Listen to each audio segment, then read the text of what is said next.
Sony's first crossover fighting game, PlayStation All-Stars Battle Royale, is an interesting title. Now, before we begin, I'm going to start off by addressing the giant elephant in the room. This game clearly takes a lot of cues from Teenage Mutant Ninja Turtles Smash Up.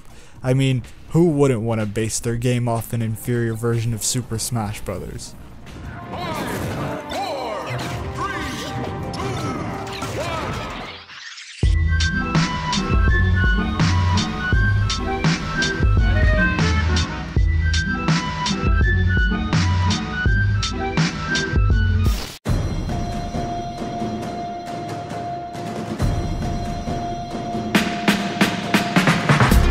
With all the success and praise of Nintendo's hit series, it was no surprise that Sony's attempt at this idea was forthcoming. And it was about damn time. I've always wanted to see Indiana Jones go head to head with a Greek god, a dog thing, and a sack. Sony fans finally have their own crossover fighting game. That's great. Right? Right? Well, from the moment you hit the main menu, it's apparent that something is off. In contrast to the rather exciting opening sequence, you are then exposed to an incredibly lackluster visual design. Just look at something like Super Smash Bros. Brawl. From the moment the game begins, it envelops the player with excitement. The swelling music, the menus, everything feels like a giant celebration that's eager for you to join in. Compare that with this, which is dull, generic, and not a very good representation of its brand. My brand! But this is what's supposed to be leading the player into the game. It should be inviting and build anticipation for the actual gameplay, which it, unfortunately, fails to do. The rest of the presentation is nothing to behold either. A lot of the character models are ugly and unappealing. Nathan Drake, what happened to you, buddy? And I really don't think I need to talk about the cutscenes. There's nothing to say. They're amazing. From the get-go, there's a serious lack of effort on display, but who cares that much about appearance? The gameplay is what's important. Well, I hate to say it, but the gameplay is kind of a misfire as well. Specifically in its characters, I feel as though a lot of other crossover fighting games are able to maintain a level of consistency when placing characters together. The Smash Bros. Series can effectively take the more serious characters and bring them closer, tonally, with the more whimsical ones, allowing them to feel like an appropriate combination.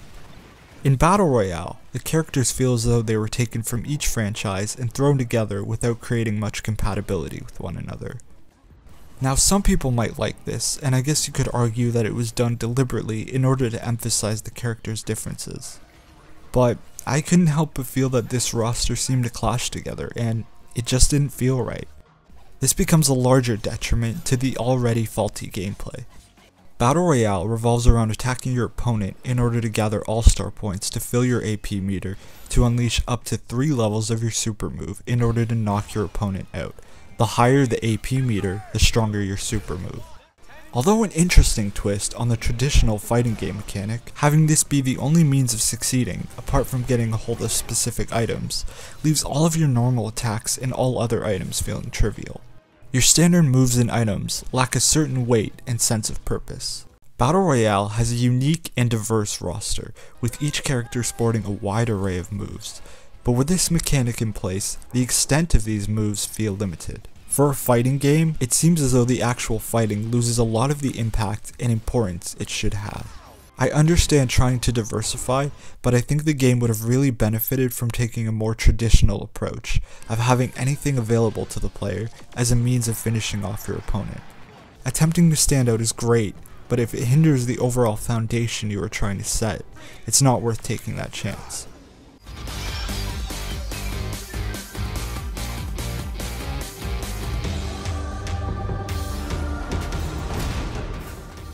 My biggest issue lies within the entire game as a whole.